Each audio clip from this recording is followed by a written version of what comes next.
Kick is an extremely controversial site. It seems like every week we're getting a new story from Kick, like this guy did this to a kid, or this guy acted insane on stream. It's basically endless. No. No? Go. Now, I actually like Kick because I like to see competition between streaming sites. Really, I just hate Twitch with a passion. The site blows. But now, a former employee from Kick, and by proxy Stake, which is the casino that owns Kick, named Melissa, has come out with a video detailing her experience there and explaining why the company sucks from her perspective. She opens up by saying that while she left on her own, Kick went with the narrative that she was fired, saying it to multiple people behind the scenes. And she even provides some emails here showing that she did in fact resign and was not fired by the company. And in one of these emails, it's clear that she expressed she had some major ethical concerns with how it was being run, but she claims Kick was affecting her potential to get other jobs by saying that she was fired, which is why she felt the need to post these emails and make her video. It's important to note that the office environment for me was extremely hostile, not only because I was being treated pretty poorly by a couple of individuals and the people that I went to for help were not helpful at all, but because there was just a consistent disrespect to other people's opinions and beliefs. And this went as far as to just consistently hearing the F slur. And not even just in jest, like as a joke, it was specifically, targeted towards people that it was supposed to discriminate against. Even so much as to walk past the socials room, the guys that run the, Kick streaming and Kick community, and hear the N-word just dropped. Hard R. And I'm like, what is this office? How? And they had the executive, like the upper management was in the room. And I just sort of was like, what did I just hear? I couldn't believe it. And it's like, I came from companies that if you said anything slightly offensive, you were in trouble, if not fired. Wow. So Kick is based? And here the N-word just dropped. Hard R. Ladies and gentlemen, pop the champagne bottles, quit your office job, quit your 9-to-5, quit your Amazon warehouse stocking job, okay? It's time to work for Kick. They're gonna let us all in. Honestly, I mean, this is something she probably didn't expect because she comes from the corporate Silicon Valley type world, whereas these guys are hired by a gambling company. They're just not on the same page at all, right? I mean, honestly, it is crazy to me, though, that they were just dropping that at the office. I thought that was just like a Turkey Tom office type thing. Hard R. Not a typical office environment for tech companies in the 21st century at all. But it seems like the Kick staff in this case is somewhat reflective of the Kick talent. I think they would get along just fine. But by that same token, it's strange to me that if what she's saying is true, that is happening, they also go out of their way to like ban certain people for saying slurs like Boss Man Jack. Oh my god, dude, I literally just hate my f***ing life. Much, dude! Oh my f***ing god!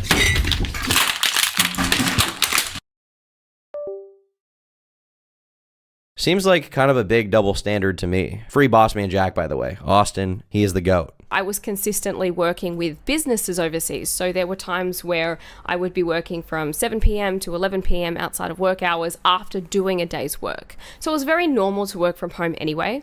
And all I needed to do was work from home for a couple of hours at the end of the day to pick up my daughter every second week. You can imagine it was a surprise to me when the manager of the partners team, yes, the same guy that has been going around spreading lies about me, sat me down and just flat out said that my flexible working arrangements would be revoked effective immediately and I need to find alternatives. I found it absolutely disgusting that that was effective immediately when basically giving me no time to come up with an alternative.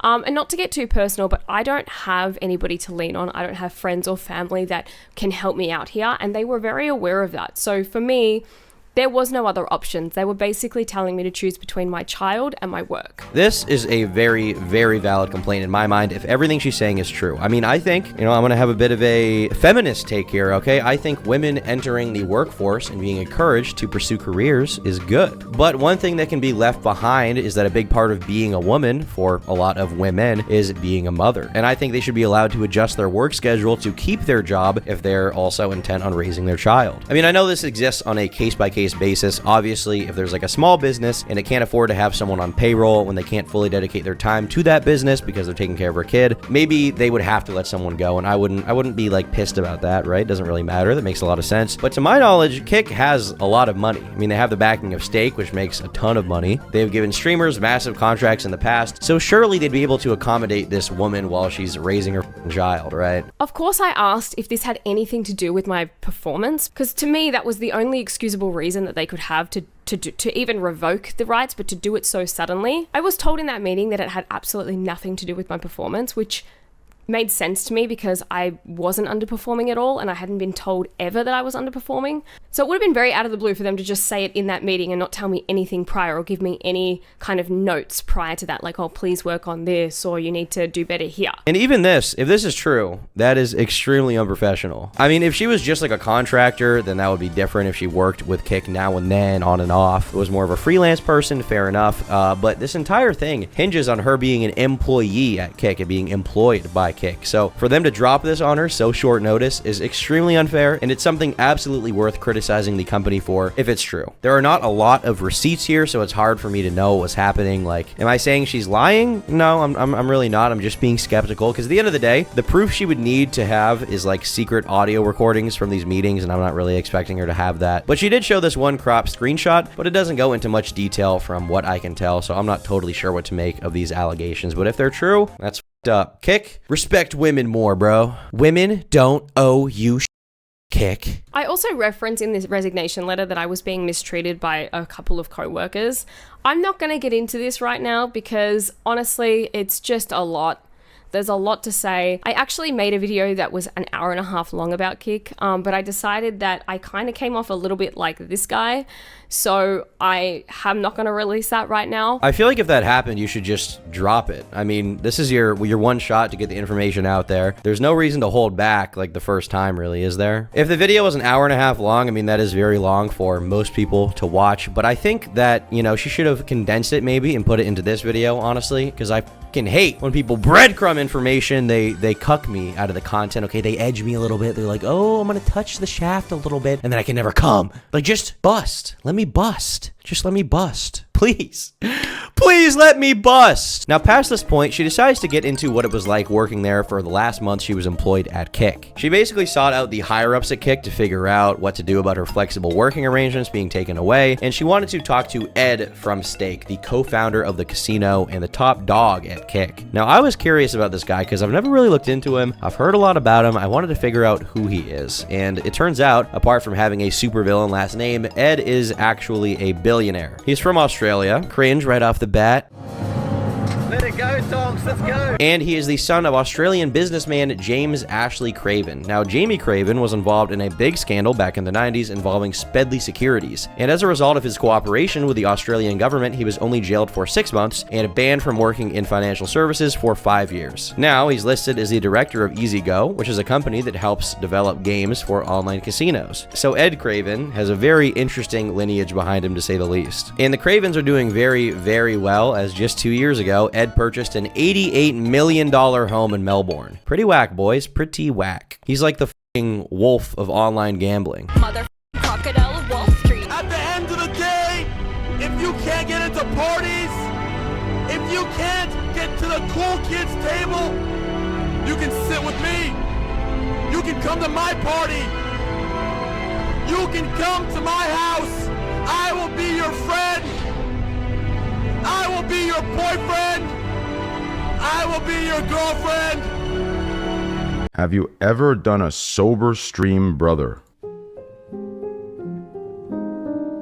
So Melissa really wanted an explanation from Ed in regards to these flexible working arrangements. It's hard to blame her. It seems like this company is somewhat disorganized if they're really not prioritizing giving her some kind of explanation for this and what was going on. In that email she showed from the company, they say they wish she had brought up the concerns to their HR department, the Human Resources Department, where every company throws the fetuses from Planned Parenthood in a blender and puts their mouth over it like, and just turns it on and goes, ah. But if she told the CMO, and he said that Ed Craven would have some kind of explanation soon, and that explanation never really came, well, it just seems like this wasn't a very big priority for them in the first place, and they were probably planning to paper her out anyway. Now she goes on to make her biggest claims about the company, at least as far as what's being talked about online, specifically one of them relating to Jake Future, who was a young fan of Aiden Ross who met him on Discord and later became a streamer himself because of Aiden's help.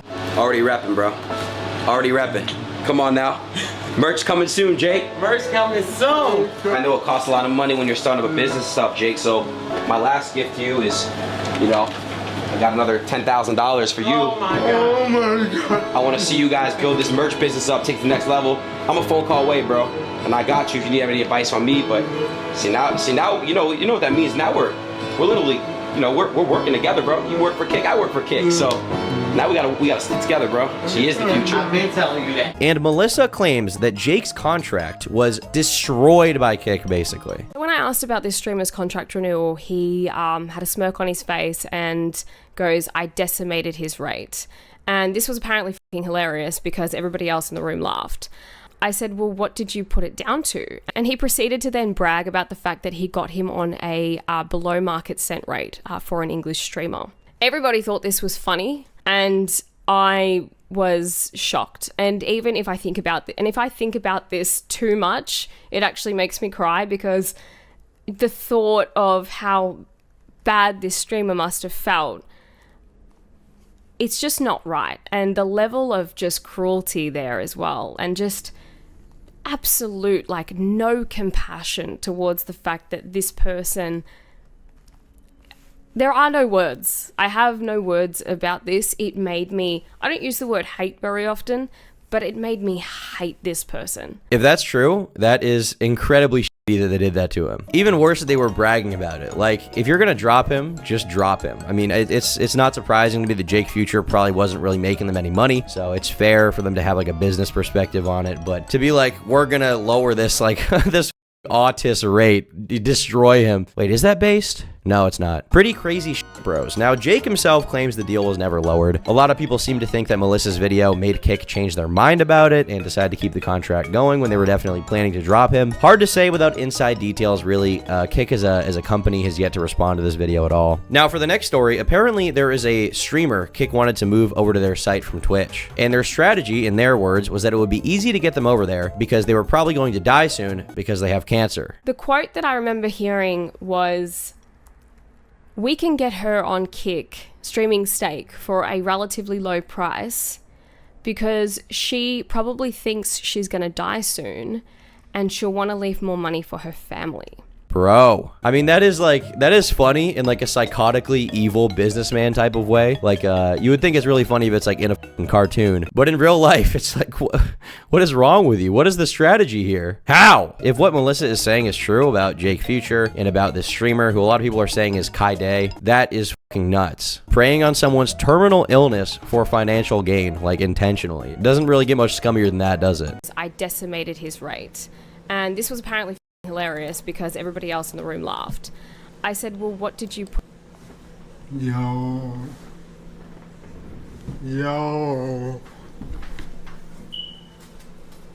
She also criticizes their moderation for allowing sexual degenerates on the platform. They don't care about pedophiles on the platform. Like this guy right here, I had to fight tooth and nail to get this guy off. This is something I went into detail in the other video, but yeah, fought so hard to get this guy off, and he told two 14-year-old girls that he wanted to do something sexual to them, and he even included their age in the proposition. I mean, if you haven't seen the video, it's so heinous, it's so wrong, and the fact that everyone there could watch it almost with a grin on their face. There were staff members who were defending it, saying that it was a joke. And at the end of the day, I think making jokes about stuff can be funny. The problem comes when the person making those jokes is doing it in front of or to a child. Then it's not really a joke. It can f the kid up. It can be really bad. You can't do that. You cannot allow people to even jokingly make these kinds of comments to kids. And you can't allow them to get away with it. This has been a consistent problem for Kick from someone like Riot Lol, and what he did is way beyond jokes. Or like Derek Graz, once again, like that guy is weird. And then you got this guy that she's citing named Just Snags. He was on Kick for a while. He even got into some major beef with Lil Tay. Calm down and raise it up. I don't care. You not bad enough. Your nose, you got the fucking beak on you. You look like you stink. Your hair look mad rough. Like, comb your hair a little bit. Yeah, you. And your lips. Why are you so mean? You dumb. Look, your lips look mad dry. Your hands is mad fat. You look crazy. Do this. Show me your teeth. Your teeth is pissy. Your teeth is pissy yellow. What the f? Stop speaking sign language. All that sign. I'm deaf. You deaf? I am actually deaf. No, you're not. No, you do not, bro. Don't be with. Oh, My fault. I'm going to hell. I'm going to hell. I mean, this dude is an absolute low IQ moron. So Lil Tay called him a p***o because of another clip of him being weird on stream regarding a child, which was removed from Twitter, and he then threw a tantrum. Little Tay owns you. That little white. I see that little. I'm gonna break her fucking neck. I'm gonna step on her fucking skull. I'm gonna break her skull in half. She suck. She wanna get some album promos, all that. What happened to you packing yourself, Little Tay? I don't even know you. All I heard was Little Tay died. I got so happy. I rolled up. I'm saying smoking Tay, smoking Little Tay. Oh my God, Tay, I'm mad hard. I was gonna go to your tombstone. I was gonna go to your graveyard. I was gonna pee all over that shit. I was gonna woo walk all over your grave. I swear, you little white. I hate you. Stop saying my name. I don't care. She started with me first. It's not slavery where white people could treat us like shit. Y'all can say whatever you want. I can say something back, you white. Get off my fucking. I don't know you. Stop saying my fucking name. Now, he did eventually get banned, but according to Melissa, getting him banned was an absolute pain in the ass. I mean, it seems to me like she brought some very valid concerns to the table here. Not totally sure if everything she said is real. I don't work at Kick, so I don't fucking know. But I think this is definitely stuff that should be dealt with and addressed if it hasn't been. Now, given a lot of these accusations, XQC, who has a pretty big contract and works with Kick a little bit, he's decided to respond to some of it to say that Kick is fixing a lot of these problems and a lot of them are in the past. And we have to have like round-up discussions with me and other big creators with the owners and be like, yo guys, this can't fly anymore. We cannot have this anymore. And a lot of things was done, has been done. Maybe if you notice, I know you guys don't notice because you don't give a about because when you see this, you care or you pretend to care, right? But the actual things to care about, you don't actually care about them. But if you notice, maybe this month, maybe 6 weeks total, right? Things have been going very smoothly. A lot of the big dog, a lot of the big trash has been removed, banned, and it's gone way up, like legitimately. And that's been like through manual efforts and showing up and doing the right things.